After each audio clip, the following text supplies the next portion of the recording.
ভিন রাজ্য থেকে কার্যকর্তারা এ রাজ্যে এসে ভোট করাবেন, তাদের থাকা খাওয়ার বন্দোবস্ত করতে হবে। বিজেপি প্রার্থীর এই চিঠি সমাজ মাধ্যমে পোস্ট করে রীতিমতো বিতর্ক তৈরি করেছেন তৃণমূল সাংসদ মহুয়া মৈত্র। যদিও চিঠির বৈধতা নিয়ে প্রশ্ন তুলে পাল্টা নির্বাচন কমিশনের দ্বারস্থ হওয়ার কথা বিজেপির।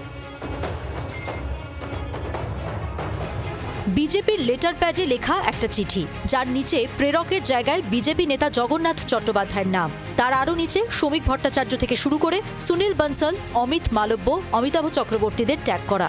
এই চিঠিকে ঘিরে এক নতুন রাজনৈতিক বিতর্ক। তৃণমূল সাংসদ মহুয়া মৈত্র এই চিঠিটি বিজেপির বলে দাবি করে সমাজ মাধ্যমে পোস্ট করেছেন। চিঠিতে লেখা হয়েছে, এই মর্মে সকল মণ্ডল সভাপতিদের জানানো হচ্ছে যে আগামীকাল ভিন রাজ্য থেকে যে কার্যকর্তারা ভোট করানোর জন্য আপনার এলাকায় আসছেন, তাদের থাকা খাওয়া এবং নিরাপত্তার ব্যবস্থা আপনাদের করতে হবে। ব্যয় বাবদ যাবতীয় খরচের প্রমাণ নিয়ে জেলা সভাপতির অফিস থেকে অর্থ সংগ্রহ করে নেবেন। আপনার একান্ত জগন্নাথ চট্টোপাধ্যায়, রাজ্য সাধারণ সম্পাদক ও state office in charge, BJP Paschimbanga.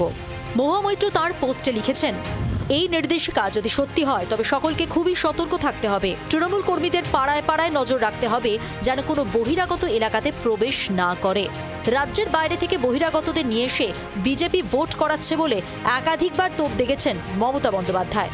যারাই অত্যাচার করছে, কিচ্ছু না, নাম ঠিকানা ফোন নাম্বার অ্যাড্রেসগুলো রেখে দিন।